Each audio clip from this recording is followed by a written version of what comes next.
Hi, everyone. Welcome to today's live Q&A. We have Dr. Keegan Ziemba, Dr. Matthew Taylor, and Stacy Seslowsky, registered dietitian, all from Tegrity Health. Their team provides virtual integrative medicine, combining advanced diagnostics, precision medicine, and personalized nutrition and lifestyle care to help patients address their root causes and build lasting wellness. We're going to start with a few questions. The first one, Dr. Ziemba, is for you. The question is, what should I actually eat when on weight loss injections? So I presume this question is referring to weight loss medications like the ones we've been hearing lots about, Ozempic, Wegovy, Zepbound, so these GLP-1 oriented medicines. But there are other ones out there outside of those. With any time that we're using metabolic medications for weight loss, or we're not using metabolic weight medications, we're going to aim for the same thing, which is a whole food, unprocessed diet. And we're looking to support all of our macronutrients. So getting enough protein, getting enough fats, and getting enough carbohydrates, they're not to be demonized, is really important. And so really we want to do that with as much whole food forward as we can, because that's where all of your micronutrients lay. That's where you're going to get all the things your body needs to feel safe, because weight loss is a time that you are putting your body under stress. And being in a deficit is a stress, whether that's imposed with a medication or not. And so my advice would be to do that either way, is to focus on that whole food, unprocessed foods diet as you go forward there. Now, you might hear a lot of different things about how you want to make it really heavy in protein, or perhaps avoid the carbohydrates, or any number of advices out there. We do want to get adequate protein, because protein is helpful as a building block to your body, especially for your muscles. And it also helps us feel more full. A lot of times with some of these medications, or without them, we're getting into lower amounts below our usual maintenance calories, and we may feel more hungry. So protein can really help with that satiety effect. Do we need to eat gobs and gobs of it? Absolutely not. And what I usually talk to patients about, and Stacy, you can back me up on this one, is that we want to be aiming for anywhere from 0.7 grams per pound of body weight up to 1 gram per pound of body weight. And working with your dietitian is really important to make sure that you are kind of within that window, going through that. And we may have to individualize that, of course, based on your other medical background, but that's usually a safe place to aim. I can't give you exact numbers for carbohydrates and fats, but usually we're aiming for somewhere at least 50 grams of fats a day. Carbohydrates are going to vary based on how active you are and what your individual needs are. But aiming for a low carbohydrate is probably not in your best interest, unless that's something you've talked about with your doctor as the right decision for you based on your metabolic health. Otherwise, carbohydrates are fuel, and we need fuel to get through our day and have enough. Now, sometimes it's figuring out how many calories we need to be eating in the course of a day, or maybe we're just not aware of that. And what I really like to encourage with my patients is that we are working from a place of knowledge. So kind of understanding what our average calorie intake day to day is before we embark on this weight loss journey can be really helpful, because that's the kind of benchmark that you're going to use to understand that you are eating fewer actual calories. And if you're not aware of that, if you don't have awareness around what you're eating, you may not be as successful. Now, some people really like these weight loss medications because they take away a lot of things like food noise, which can be really detrimental to helping us live just a healthy, regular diet on a day-to-day nutrition. And those medications help with that food noise for sure. But we can get into kind of too severe of a calorie deficit.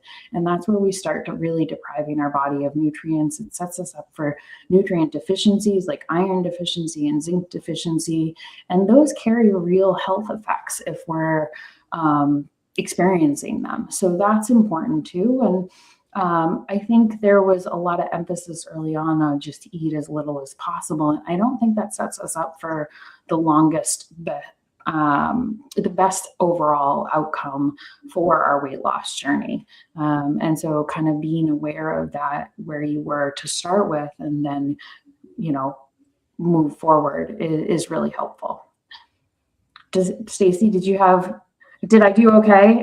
Yes, you did amazingly well. Yeah, I mean, it's a really hard question when you're talking about calories because it's so individualized. It is kind of easier to think of like proteins, in amount per pound of a person's weight. But when it comes to calories, it really just take so many more things into account, including activity level. And I think that one kind of concern with the medications is just that it makes it a little too easy for people to undereat. And I think what you mentioned at first is the most important, is that we're still choosing whole unprocessed foods, and we are still prioritizing that we get enough of all the things that we need before we think about the deficit. Getting all of the macro and micronutrients that your body needs before you start thinking about cutting calories. Yeah, I fully agree, Stacy. And to that point, I should have said, there is no perfect calculator for figuring this out. We are so individualized. There are calculators out there, but they have a huge margin of error, and they're not all that helpful. And what works for me is not going to work for you. And that's really important. Even if we are the same size, height, and weight, and we can have very different calorie needs because of genetics. So all of that really speaks to having that more precise precision medicine focus, so we tailor your care. Stacy, Dr. Ziemba, thank you so much for that thorough answer. We have another question that just came through. Stacy, the question is, vagal nerve devices, is this a gimmick or something to integrate into your life?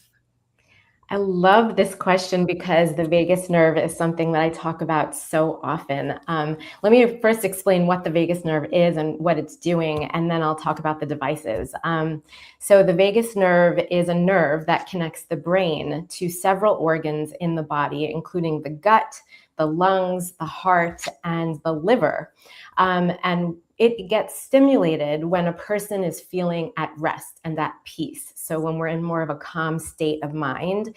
And when the vagus nerve gets stimulated, it tells the gut to make stomach acid, digestive enzymes, and to push food in the downward direction. So clearly it's very important for digestion. But one additional function of the vagus nerve is that it has an anti-inflammatory effect on our entire body. So systemically, when inflammation becomes chronic, the vagus nerve is able to send out a signal to just quiet things down, to quiet that chronic and excessive inflammation. So not only is the vagus nerve important for digestion, but it's also important for that anti-inflammatory effect. That's one of the reasons why there's such a direct connection between our nervous system and our immune systems, because that vagus nerve can quiet inflammation. So one of the positives about using, let's say, a vagal nerve device is to support digestion as well as to quiet inflammation. And so if those vagus nerve devices are very effective, then I would say absolutely yes, let's all use them, because we could all use that support to help with our digestion, to help move food in the downward direction, and also for that anti-inflammatory effect. Now, do we know that those devices are effective? I don't know. I think the jury is still out. I think there's many of them on the market. Maybe some are more effective than others. I get differing answers. Some people tell me they're very much helping, and other people tell me they don't feel like it's doing anything. So at the end of the day, though, there are a lot of things that we can do from a food and lifestyle standpoint to try to stimulate our vagus nerve. And I think we could all benefit from this, including things like humming or massaging behind your left ear, because that is where the nerve is located, behind the left ear from the brain down to the gut, like I said. Also just kind of checking in with yourself, especially at meal times and when you're going to bed, because those are the times where you really do want to be in that restful, peaceful state of mind, so that the vagus nerve helps with the digestive process at meal times, and then it helps with that anti-inflammatory effect when we're about to go to sleep at night. So I think it's helpful to try to create a little bit of a routine before meal times and even before bedtime, to say, like, this is a time for me to check in with myself, to try to stimulate that vagus nerve, to shift my body into that more restful, peaceful state of mind, so that you're stimulating the vagus nerve on your own, even without the devices. But certainly, I think that if you feel like you are stuck in fight or flight all of the time, and you feel like the strategies that I just suggested are not helpful, breathing strategies, humming, massaging behind the left ear, then I think it could be helpful to experiment with one of the devices. A lot of them do offer like a 30-day, money back guarantee type of a thing. So you could experiment with them and see if they'll help. But I do think it is very important to be able to shift your mind into that more restful, peaceful state of mind, to have that vagus nerve stimulated, especially at meal times and at bedtime. Try to eat without distractions and really staying focused and present and mindful of your food at the time. So yes, if you are struggling, then I think it's worth a try. What do you guys think? I think you said it very well, Stacy. I will say, the vagus nerve is probably the coolest nerve in the body. It has, and I didn't realize this and recognize this in med school, because the branches are so tiny that even during our anatomy and physiology classes, like, you couldn't really see them all and appreciate them. But there's 100,000 branches per side of the vagus nerve, which is two that come down, one on each side. And you have 100,000. It's like fathoming that is within your body, and there's room for other organs. So these things are tiny, but that tells you how pervasive this nerve is throughout our body and how impactful it is for whole body health. I'm encouraged by some of the science coming out on these vagal nerve stimulators. To be perfectly honest, there are some really cool things they're looking at in terms of inflammatory bowel disease and rheumatoid arthritis.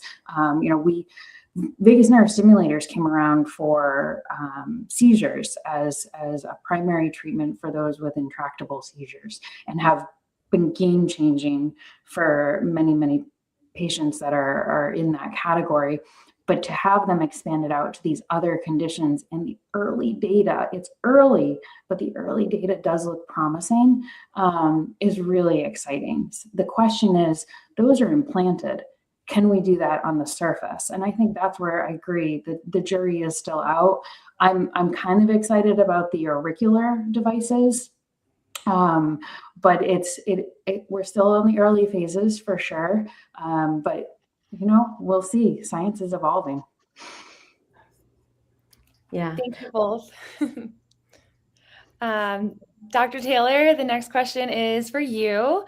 They're asking, they've been seeing a lot of social media ads for Berberine, and they're wondering if it's something that they should look at, or if it's just kind of the next hot supplement. So I'd love your thoughts on that. Oh, sure. So interestingly, Berberine's not so much the next, hot subject on the block, but has been around for a while. It's been getting most of its notoriety from its being studied in diabetic and insulin-resistant populations. The big claim to fame of berberine is that compared to a medication like metformin, which is often used for helping with insulin resistance, it seems to be pretty equipotent, meaning milligram for milligram, it seems to do about the same kind of effect. I think it's important to note there that while the positive effects might be similar between pharmaceuticals and nutraceuticals, there you really are trading one set of side effects for another in this case. Whereas with metformin, this is something that often stresses the kidneys. It's one of the big reasons why it's removed from people's regimens when they enter a hospital setting. With berberine, there are two kind of big effects that need to be monitored that I would highlight. One is that there seems to be some evidence that chronic use, so over months and months, it seems to produce this sort of waning exercise tolerance and may be a direct factor in that phenomenon. So certainly something that shouldn't be used long term if we're concerned about that. And then the second big thing is that berberine's very, very clearly a potent antibiotic on its own.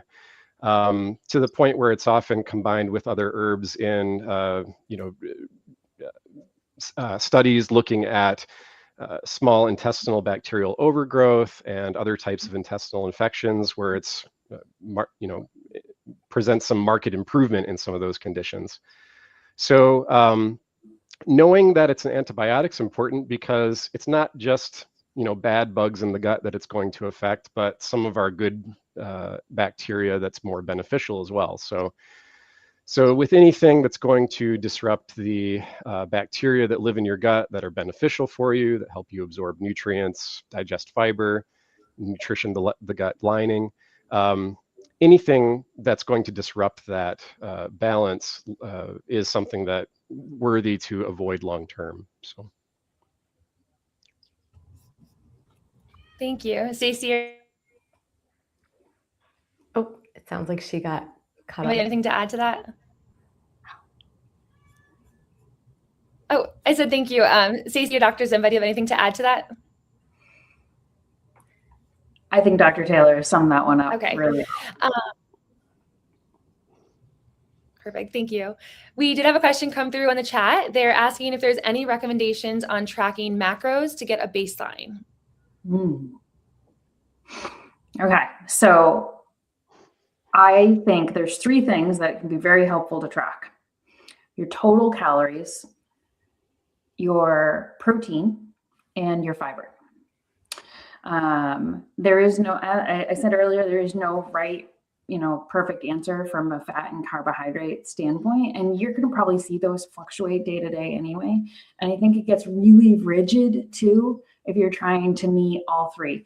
And fun fact is that you're never actually going to have them all add up together. So your macros are never going to add up to your calorie intake because of the way of food packaging and such, and how they calculate those macros within different foods, that it never quite adds up.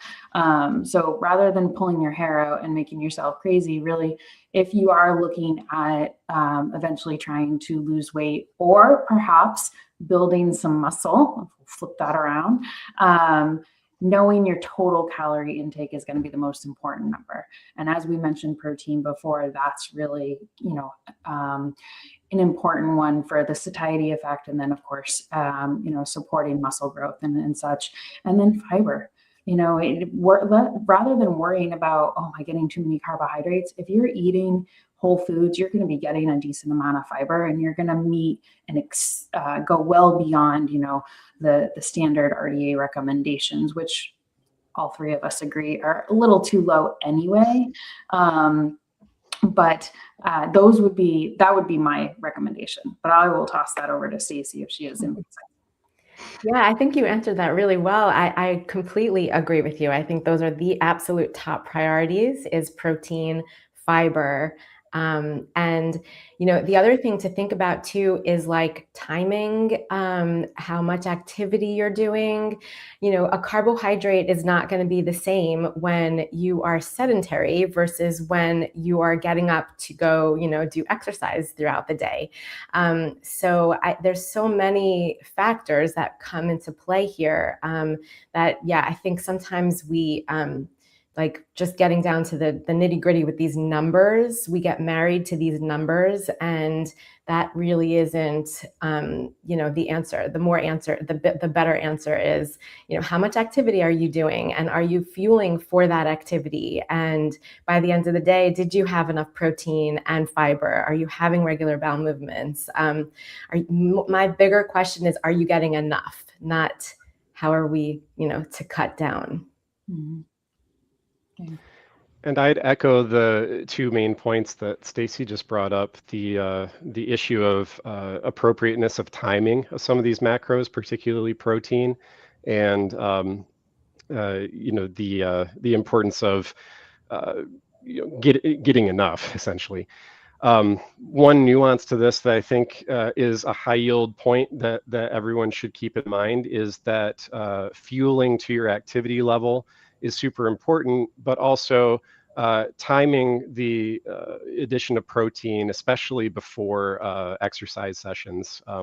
Fasted workouts are a thing that it tends to be the bane of our existence in discussions at times. So certainly not a good way to go. And interesting enough, pre-workout protein is the main source of where you get your amino acids that help rebuild muscle after an exercise session. So I'd stress that point. And then the less precise tangent on the issue of fiber is something I kind of say to all my patients, which is if you think you're getting enough fiber, eat more fiber. Thank you all so much for that. We have another question. They're asking, what is the gut-brain connection, and how can you know if yours is optimized? Well, the vagus nerve connection that I mentioned is one of the direct connections between the brain and the gut. And like I mentioned, that vagus nerve, when it's stimulated, it tells your gut to make that stomach acid, digestive enzymes, and to push food in the downward direction. So that is one way, that sort of downward connection.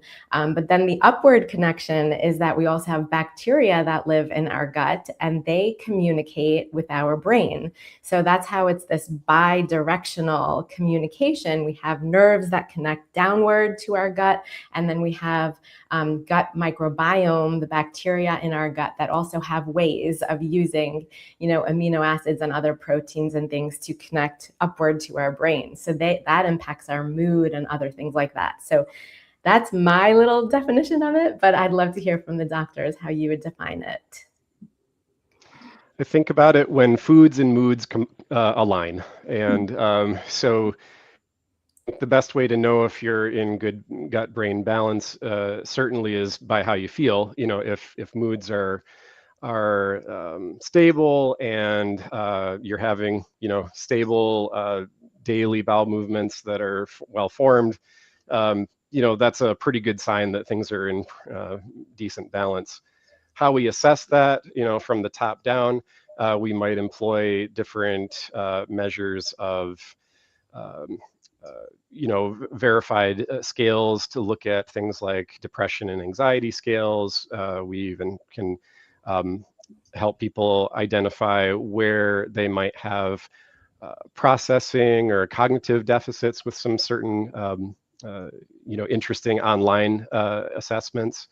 And then, from the bottom up, a lot of times we'll employ things like stool testing using a process called metagenomic profiling, which basically takes DNA evidence of all of the different bacteria that live in your gut at once for us to get an overall sense of what's the balance and are there any pathogens that can cause disease versus lack of beneficial bacteria that you need for digestion and fiber and protein processing and all of that. So there's quite a few ways that we go about assessing it and then helping people get back into that balance. think both of you summed it up beautifully, so I don't have very much to add at all. But it is something that I think affects a lot more people than they recognize. And if you feel off in either one, you're potentially off in both, and that's something to just keep in mind as you're navigating your own health journey.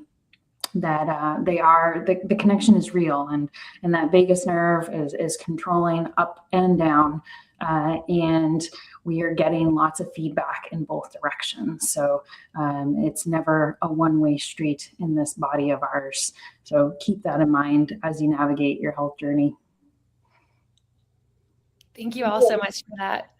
The next question we have is thoughts on oral microbiome testing.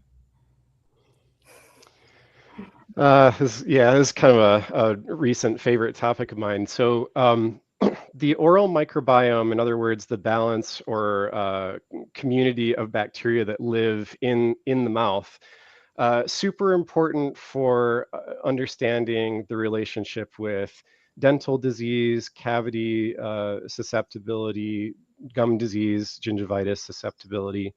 But not just from a dental standpoint, but from a body-wide standpoint. The more we learn about the bacteria that live in the mouth, the more we have learned how they can, when disrupted, be related to a lot of other conditions. One of the most prominent ones being heart disease, where certain oral pathogens, bacteria that live in the mouth that either are in abundance or shouldn't be there at all, can seed the bloodstream and cause inflammatory processes body-wide. So assessing that is super important. No test is perfect, and I wouldn't say any of the oral microbiome tests on the market are perfect on their own. That does make it a little bit cumbersome for patients, and then often in order to get a complete picture, we combine two of them together to kind of get a broader picture of what's going on.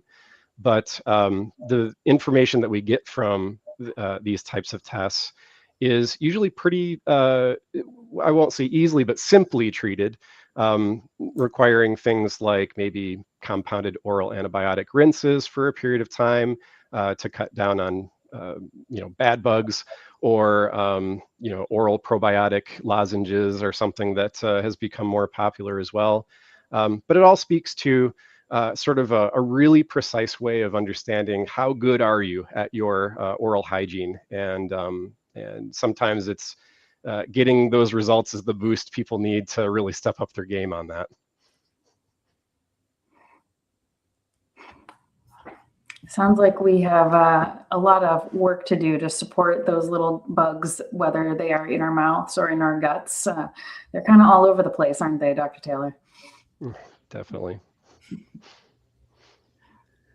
Well, thank you guys so much for answering all of our questions. Dr. Ziemba, Dr. Taylor, Stacy, we appreciate your time and your expertise.